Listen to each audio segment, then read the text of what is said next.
హల్లెలూయా. యేసే మనకు ఆశ్రయం అనే టీవీ కార్యక్రమాన్ని వీక్షిస్తున్న మీ అందరికీ నజరేయుడైన యేసుక్రీస్తు నామమున శుభములు. ఎలా ఉన్నారండి?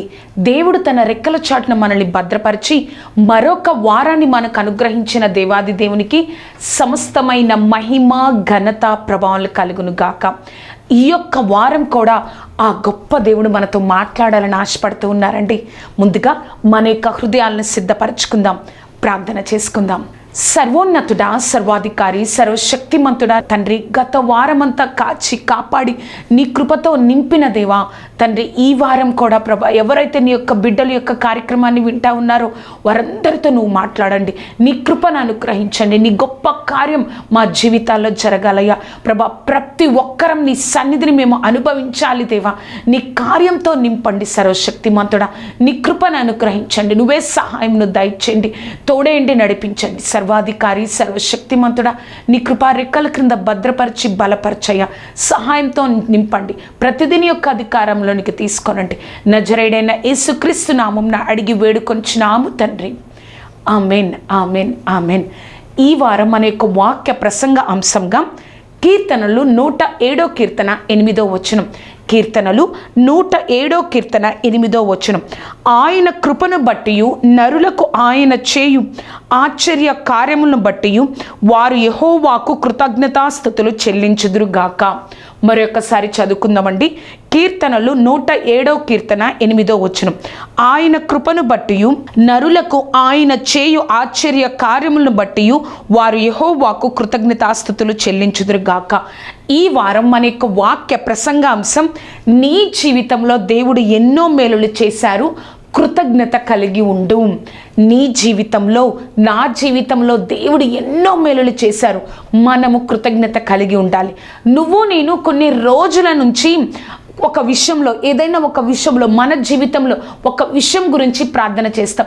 అయ్యో నేను ఈ యొక్క లోకంలో దేవుణ్ణి తెలుసుకొని ఉన్నాను, దేవుని కోసమే నిలబడుతున్నాను, దేవుడే నా ఆధారమని అందరికీ చెప్తున్నాను, పరిచర్యలో ఉన్నాను, దేవుడి కోసం ఎంతగానో నాకు నేను సమర్పించుకుంటున్నాను, నేను దేవుడి కోసం దేవుడు చూస్తున్నాడన్న భయంతో నిత్యము భయము కలిగి జీవిస్తున్నాను. కానీ నా జీవితంలో నేను ఏదైతే ప్రార్థిస్తున్నానో ఆ యొక్క కార్యం నా జీవితంలో జరగట్లేదు అని అనుకుంటున్నావా?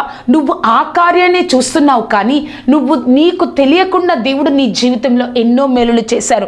నువ్వు ఎంతగానో ప్రార్థించినప్పుడు, ప్రభా నువ్వేనయ్యా నా దిక్కు అన్నప్పుడు నీకు ఎన్నో మేలులు దేవుడు కార్యాలు జరిగించారు. కాబట్టి నువ్వు ఈ యొక్క కార్యం జరగట్లేదు అని నువ్వు ఏదైతే ప్రార్థిస్తున్నావో, కొన్ని రోజుల నుంచి నువ్వు ఏదైతే ఆశిస్తున్నావో దేవుడి దగ్గర నుంచి, ఏదైతే దేవుడు మాత్రమే నాకు సహాయం చేయాలని ఆయన చిత్తం కోసం నువ్వు ఏదైతే వేచి ఉన్నావో ఆ కార్యాన్ని నువ్వు చూస్తున్నావు, కానీ నీకు ఎంతగానో దేవుడు ఎన్నో మేలులు చేశారు. ఆ మేలులు చేసిన దేవుడు ఈ యొక్క కార్యంలో కూడా మేలు చేస్తాడు. కాబట్టి కృతజ్ఞత కలిగి ఉండాలని, నువ్వు నేను కృతజ్ఞత కలిగి ఉండాలని ఆ గొప్ప దేవాది దేవుడు ఆశిస్తున్నారండి.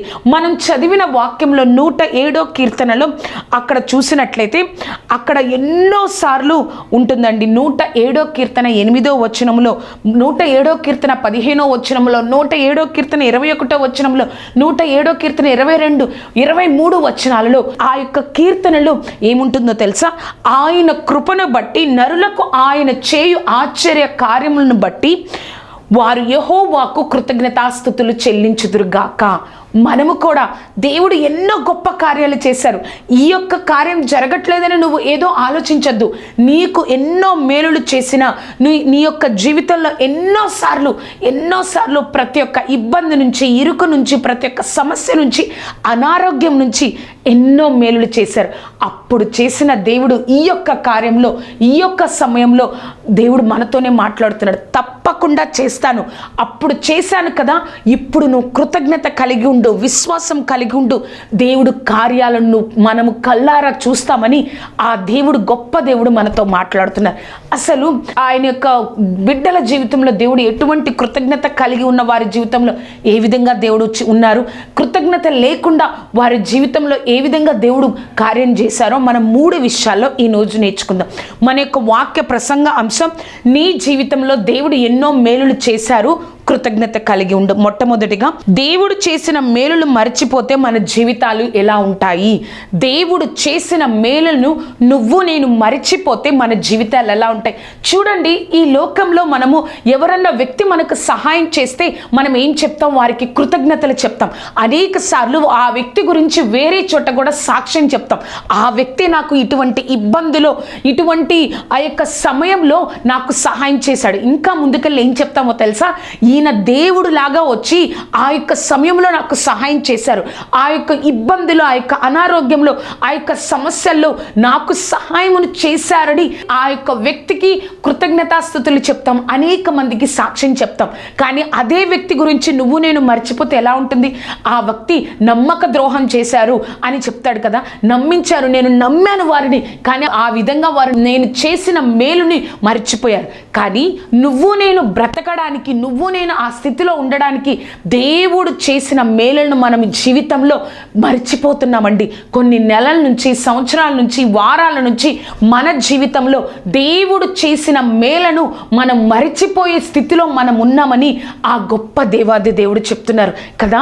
ఒక వ్యక్తి గురించే మనం ఈ లోకంలో అనేక సార్లు సాక్ష్యం ఇవ్వగలిగితే ఆ గొప్ప దేవాది దేవుడు నా జీవితంలో ఎన్నో మేలులు చేశాడు కదా, ఆ మేలులను నువ్వు నేను మర్చిపోయాం అని ఆ గొప్ప దేవాది దేవుడు నీతో నాతో మాట్లాడుతున్నారు.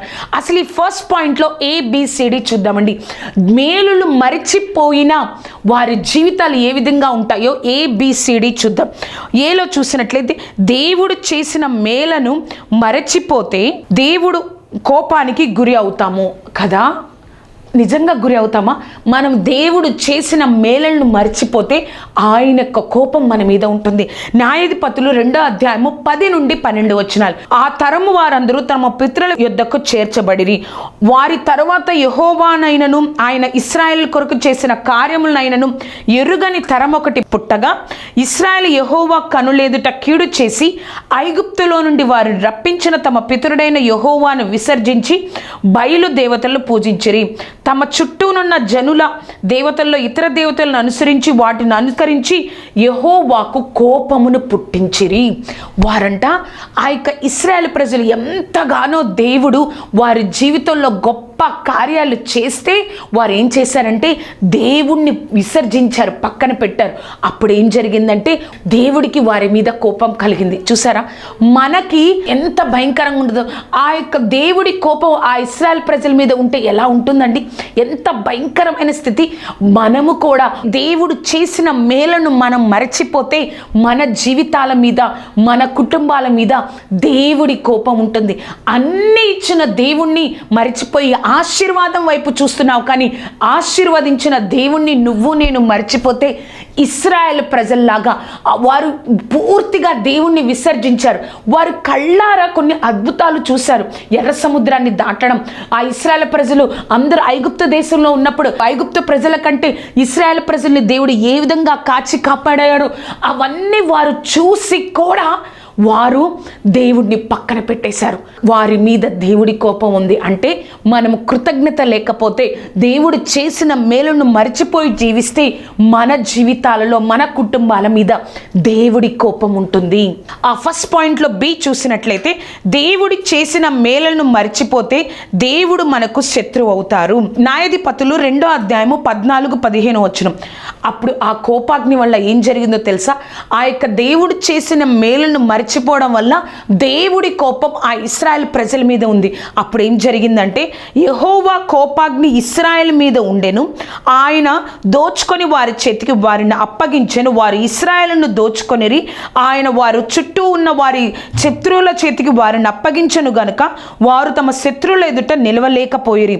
యెహోవా వారితో చెప్పినట్లు, యెహోవా వారితో ప్రమాణం చేసినట్లు వారు పోయిన ప్రతి స్థలము వారికి బాధ కలుగచేయుటకు యెహోవా వారికి శత్రువాయను గనుక వారికి మిక్కిలి ఇబ్బంది కలిగెను. దేవుడు వారికి శత్రువు అయ్యారు, వారిని శత్రువుల చేతికి అప్పగించేశారు. ఇశ్రాయేలు యొక్క పరిస్థితి ఎంత భయంకరంగా ఉంది. దేవుడు ఈ నిర్గమకాండంలో ఇశ్రాయేల్ ప్రజల గురించి ఒక మాట మాట్లాడతారండి. ఏమంటారంటే, మోషేతో మాట్లాడతారు, నా ప్రజలైన ఇశ్రాయేల్ ప్రజలను రక్షించడం కోసం నేను నీ దగ్గరకు దిగి వచ్చి ఉన్నాను అన్న దేవుడు ఇక్కడ న్యాయాధిపతులు 2వ అధ్యాయంలో వారు దేవుణ్ణి విసర్జించి దేవుణ్ణి పక్కన పెట్టేయడం బట్టి దేవుడు ఏమంటున్నారంటే, వారికి నేను శత్రువు అయిపోయాను. ఇక దేవుడే వారికి శత్రువు అయిపోయాడు. ఆ విధంగా వారి జీవితాలు ఉన్నాయి. ఎంత భయంకరమో కదా. వారిని దేవుడు శత్రువుల చేతికి అప్పగించేశారంట. నువ్వు నేను దేవుడు చేసిన మేలను మనము మరచిపోయినట్లయితే మనము దేవుడికి శత్రువులు అయిపోతాం. దేవుడు నా జీవితంలో ఎన్నో మేలులు చేశాడు. ఆ మేలులన్నిటిని నువ్వు ఎప్పుడు మర్చిపోకూడదు. ఆ మేలులు నేను మర్చిపోతామా, ఆయన కోపం మన మీద ఉంటుంది. ఆ కోపాగ్ని వల్ల దేవుడు మనకి శత్రువు అయిపోతాడు. భయంకరమైన స్థితిలో మనం ఉంటాం. ఆ యొక్క ఫస్ట్ పాయింట్లో సి చూసినట్లయితే, దేవుడు మేలులను మరిచితే నీకు విరోధులు ఎక్కువ అవుతారు. ఇది గుర్తుపెట్టుకోవాలండి. నేను దేవుడు ఎంతగానో మనకి మేలులు చేశారు. ఆ మేలులను మరిచిపోతే మనకి విరోధులు ఎక్కువైపోతారంట. సొలొమోనుకి దేవుడు ఎంతగానో జ్ఞానం ఇచ్చాడు. ప్రభా, చిన్నవాడనైన నన్ను ఈ యొక్క ప్రజలను పరిపాలించడానికి ఎవరూ లేరు ప్రభా, నాకు జ్ఞానం లేదు ప్రభా అని అడిగినప్పుడు దేవుడు జ్ఞానంతో పాటు కీర్తిని, ఘనతను అనుగ్రహించాడు. కానీ సొలొమోను వృద్ధాప్యంలో ఏం జరిగిందండి? ఆ యొక్క దేవుణ్ణి విసర్జించి అన్య దేవతలకు బలులను అర్పించడం, తన యొక్క భార్యలను బట్టి అన్య దేవతలకు బలులను అర్పించడం, విగ్రహారాధన వైపు తన హృదయం తిప్పబడింది. 2 సార్లు దేవుడు ప్రత్యక్షమై సొలొమోను నువ్వు చేస్తుంది తప్పు అని చెప్పినా కూడా సొలొమోను ఏం చేశాడు? ఆయన హృదయం దేవుడి వైపు తిరగల. అప్పుడు దేవుడు సొలొమోను మీదకి విరోధుల్ని లేపాడు. 2వ రాజుల గ్రంథం 11వ అధ్యాయము 14 నుంచి 17 వరకు చూసినట్లయితే అక్కడ దేవుడు సొలొమోను మీదకి హాదాదు అని ఒక వ్యక్తిని విరోధిగా లేపాడు. ఆ హాదాదు ఎవరంటే, దావీదు సమయంలో యుద్ధం జరుగుతున్నప్పుడు దావీదు సేవకుడైన యోవాబు అక్కడికి వెళ్ళి ఆ యొక్క దేశంలో, ఎదోనీయుల దేశంలో ఉన్న వాళ్ళందరినీ చంపడం కోసం మగవారందరినీ చంపేస్తారు. ఆ యొక్క ప్రాంతంలో, ఆ యొక్క దేశంలో ఈ యొక్క హాదాదు అన్న వ్యక్తి మాత్రమే చిన్న వయసులో తప్పించుకొని పారిపోతాడు. ఆ వ్యక్తి ఇప్పుడు సొలొమోను మీద విరోధిగా లేపబడ్డాడు. ఎందుకో తెలుసా? దేవుడు చేసిన మేలను సొలొమోను మరిచిపోయాడు కాబట్టి. అంతేకాకుండా ఇంకొక వ్యక్తి రెజోను, 1వ రాజుల గ్రంథం 11వ అధ్యాయం 21వ అధ్యాయంలో రెజోను అనే వ్యక్తి కూడా సొలొమోను మీద విరోధిగా అయిపోయాడు. అతను కూడా ఎప్పుడో దావీదు కాలంలో ఆ యొక్క యుద్ధంలో ఉన్న వ్యక్తి ఇప్పుడు సొలొమోను మీద విరోధిగా అయిపోయారు. చూసారా? దేవుడు చేసిన మేలులను మర్చిపోయి, ఆయన మన జీవితంలో చేసిన మేలులను మర్చిపోయి, ఆయనని హత్తుకోకుండా ఆయనని పక్కన పెట్టేసి, ఆయనని దూరంగా పెట్టేసి మనం ఈ లోకం వైపు, విగ్రహారాధన వైపు చూసామా, మనకి విరోధులు చాలా మంది అవుతారు. అది మనం గుర్తుపెట్టుకోవాలి. ఆ ఫస్ట్ పాయింట్లో డి చూసినట్లయితే, దేవుడు మేలులు మరిచితే నీకంటే తక్కువ వారు నీకు విరోధులు అవుతారు. ఇది భయంకరమైన విషయం అండి. నేను దేవుడు చేసిన మేలులను మరిచిపోతే నీకంటే తక్కువ వయసు గలవారు నీకు విరోధులు అయిపోతారు. ఇక్కడ సొలొమోనుకి విరోధులు ఎవరో తెలుసా?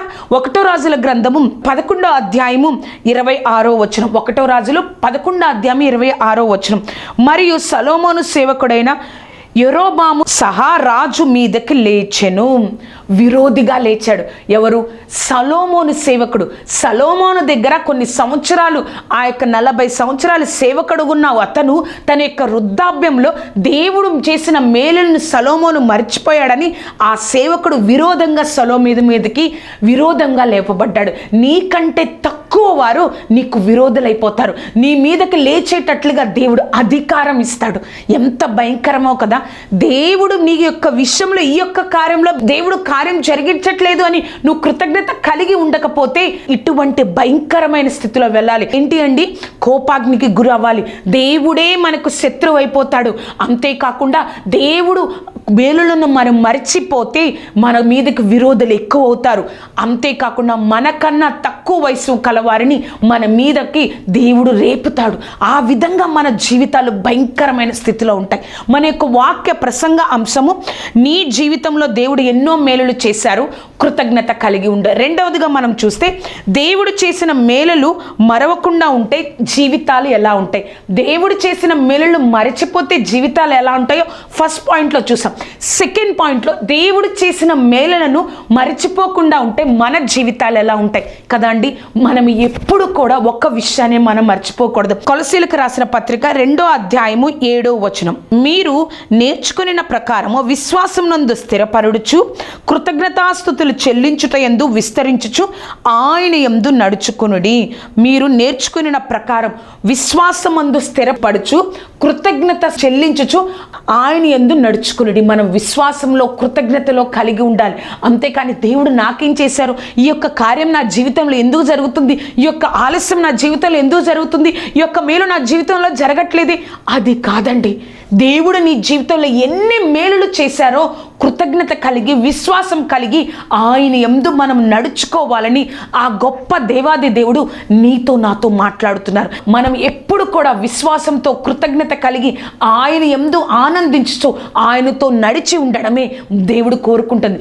ఈ యొక్క పాయింట్లో కూడా నిజంగా దేవుడు చేసిన మేలులను మర్చిపోకుండా ఉంటే వారి యొక్క జీవితాలు ఏ విధంగా ఉంటాయో ఈ యొక్క సెకండ్ పాయింట్లో కూడా ABCD మనం చూద్దామండి.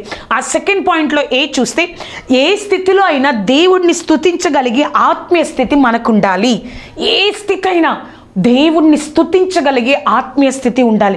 ఇక్కడ ఒక వ్యక్తిని మనం చూద్దామండి, యోబు జీవితం. యోబుకి సమస్తం ఒక్కరోజే పోయింది. తన యొక్క ఆస్తి, తన యొక్క సంపద, తన యొక్క గొర్రెలు అన్నీ కూడా, తన యొక్క కుమారులు కుమార్తెలు అందరూ సమస్తం తన జీవితకాలంలో సంపాదించుకున్న సమస్తం ఒక్క రోజులోనే యోబు పోగొట్టుకున్నాడు. కానీ ఆ యోబు గ్రంథం 1వ అధ్యాయం 21, 22 వచనాలు చూస్తే, నేను నా తల్లి గర్భంలో నుండి దిగంబరునై వచ్చితిని, దిగంబరునై అక్కడికి తిరిగి వెళ్ళెదను. యెహోవా ఇచ్చెను, యెహోవా తీసుకొని పోయెను, యెహోవా నామము స్తుతి కలుగును గాక. ఏమంటున్నారండి, దేవుడే ఇచ్చాడు, దేవుడే తీసుకున్నాడు. అక్కడి వరకే మనం చదువుతాం. కానీ ఇక్కడ ఇంకోటి ఉందండి, దేవుడి నామము స్తుతి కలుగును గాక. ఎవరన్నా ఆ యొక్క భయంకరమైన స్థితిలో, అంత సమస్తము కోల్పోయిన స్థితిలో ఈ మాట అనగలరా అండి? దేవుడి నామం స్తుతి కలుగును గాక, దేవుడి నామమునకు స్తుతి కలుగును గాక అని ఎవరన్నా అంటామా?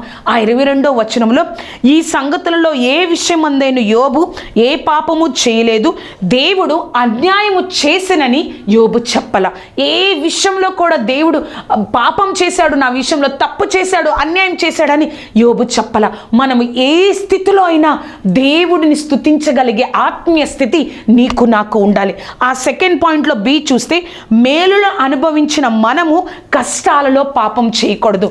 యోబు సమస్తాన్ని ఒక్కరోజే పోగొట్టుకున్నాడు. ఆ యొక్క దేవుడు సాతానికి అధికారం ఇచ్చాడు. యోబు గ్రంథము 2వ అధ్యాయం 8 నుంచి 10 వచనాలు. అతడు ఒళ్ళు గోకుకొనుటకై చిల్ల పెంకు తీసుకొని బూడిదలో కూర్చుండగా అతని భార్య వచ్చి, నువ్వు ఇంకనూ యథార్థతను వదలకుండా ఉందువా, దేవుణ్ణి దూషించి మరణము కమ్మని అనెను. అందుకతడు, మూర్ఖురాలు మాట్లాడినట్లు నువ్వు మాట్లాడుచున్నావు, మనము దేవుని వలన మేలు అనుభవింతుమా, కీడును మనము అనుభవించదగదా అనెను. ఈ సంగతి విషయమందు యోబు నోటి మాటతో ఆయనను పాపము చేయలేదు కదా. మనము మేలులే దేవుడితో అనుభవిస్తే దేవుడు గొప్పవాడు అనడం కాదండి. మన జీవితంలో కీడు కలుగుతున్నప్పుడు కూడా, మనం అర్థం కాని పరిస్థితుల్లో, దుఃఖకరమైన స్థితిలో వెళ్తున్నప్పుడు కూడా, మనము కష్టాల్లో కూడా దేవుణ్ణి నోటి ద్వారా కూడా పాపం చేయకూడదు. అటువంటి ఆత్మీయ స్థితి మనం కలిగి ఉండాలండి. అటువంటి కృతజ్ఞత కలిగి మనం ఉండాలి. సెకండ్ పాయింట్లో C చూస్తే, అందరి ఎదుట యోగ్యుడిగా ఉండాలి అంటే కృతజ్ఞత కలిగి ఉండు కదా. మనము నువ్వు నేను అందరి ఎదుట ఒక యోగ్యుడిగా, ఒక యోగ్యురాలిగా దేవుడు మనల్ని నిలబెట్టాలంటే మన జీవితాలు కృతజ్ఞత కలిగి ఉండాలి. యోబుకి సమస్తము కోల్పోయినప్పుడు వారి స్నేహితులు వచ్చి అన్యాయంగా యోబుని ఎన్నో మాటలు అంటారు. నువ్వేదో తప్పు చేస్తుంటావు, అందుకే నువ్వు ఈ స్థితిని అనుభవిస్తున్నావు అని యోబుని ఎన్నో మాటలు అన్నారు. ఆ విధంగా ఆ యొక్క స్నేహితులు మాట్లాడారు. కానీ దేవుడు వారితో మాట్లాడి వారి యొక్క స్నేహితులను దర్శించి, మీరు అందరూ కలిసి యోబు దగ్గరకు తిరిగి వెళ్ళండి, మీ పక్షంగా యోబు ప్రార్థన చేస్తాడు. అతను మీ పక్షంగా ప్రార్థన చేసినప్పుడు యోబు యొక్క ప్రార్థన మీ పక్షంగా నేను అంగీకరిస్తాను.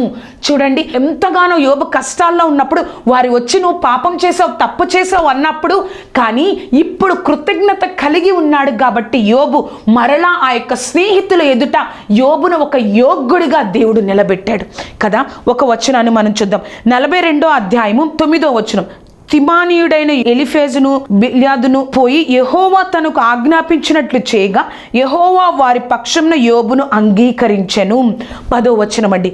మరియు యోబు తన స్నేహితుల నిమిత్తం ప్రార్థన చేసినప్పుడు యెహోవా అతని క్షేమస్థితిని మరలా అతనికి దయచేసెను.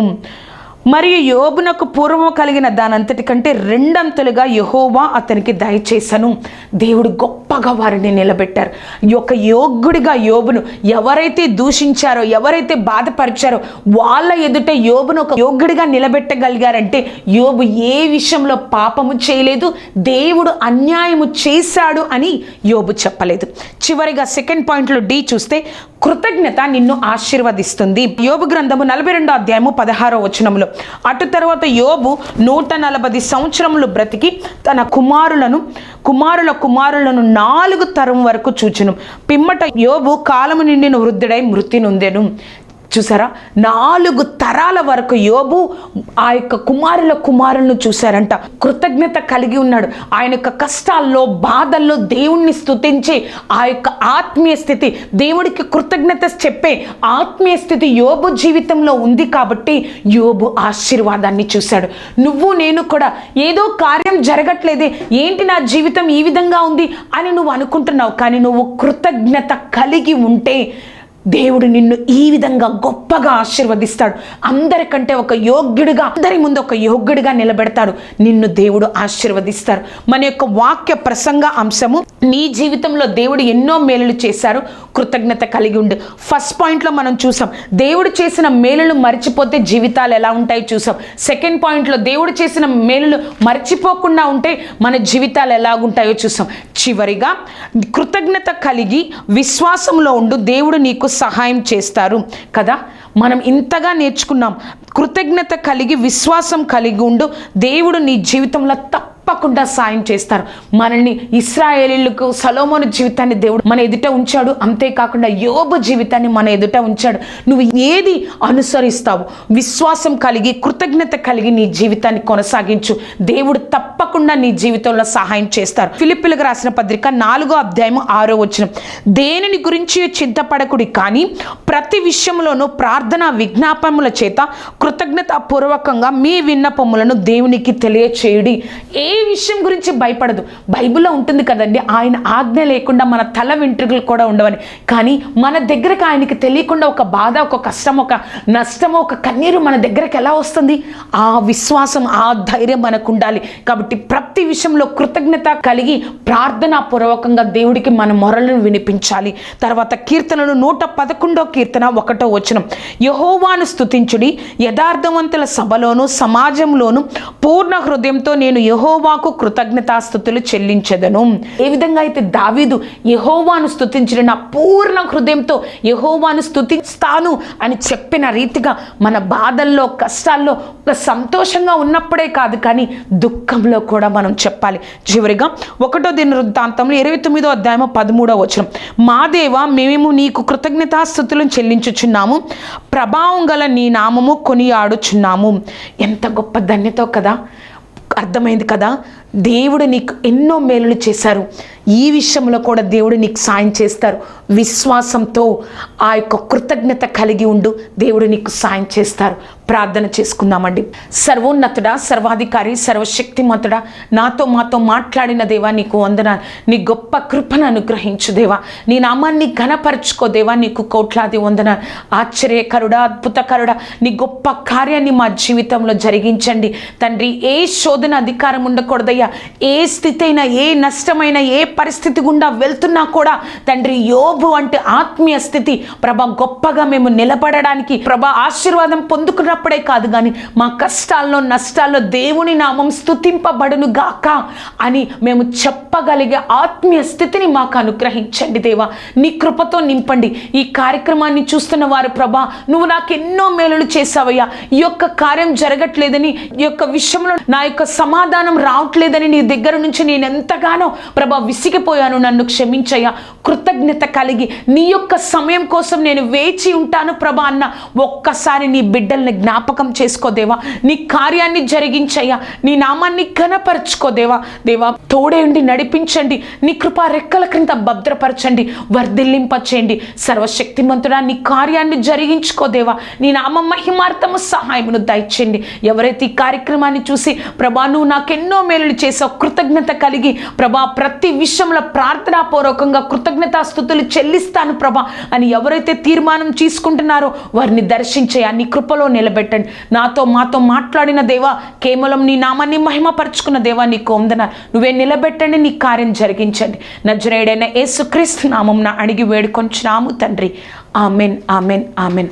చూశారు కదండి, ఈ యొక్క కార్యక్రమం ద్వారా మీరు ఆశీర్వదింపబడితే మీ యొక్క స్నేహితులకు బంధువులకు ఈ యొక్క కార్యక్రమాన్ని పరిచయం చేయండి. అంతేకాదు ఈ కార్యక్రమం గురించి నా గురించి ప్రార్థన చేయండి. దేవుడు ఎన్నో మేలులు చేశారండి. ఏ స్థితిలో అయినా దేవుడికి కృతజ్ఞత చెప్పే స్థితి, ఆయన సమయం కోసం, ఆయన యొక్క చిత్తం కోసం వేచి ఉండే ఒక గొప్ప ఆత్మీయ స్థితి నీకు నాకు ఉండాలండి. అటువంటి గొప్ప మేలులు మన యొక్క జీవితంలో చేస్తాడు దేవుడు తప్పకుండా. కానీ మన యొక్క హృదయం, మన యొక్క జీవితం, మన యొక్క కృతజ్ఞత ఆయనకి బహుముఖ్యము. కాబట్టి మనము కృతజ్ఞత కలిగిన హృదయంతో మనం దేవుడు చేసే కార్యాల కోసం మనం సిద్ధపడదాం. దేవుణ్ణి వదలకుండా ఏ స్థితిలో అయినా ఆయన్ని హత్తుకొని జీవితం. నువ్వేనయ్యా మమ్మల్ని చూడగలిగేది, నువ్వే మా దిక్కు ప్రభా అని దేవుడు వైపు తిరుగుదాం. అనేక మందికి మన యొక్క జీవితాలు ఒక సువార్తగా, ఒక సాక్షిగా మనం నిలబడతాం.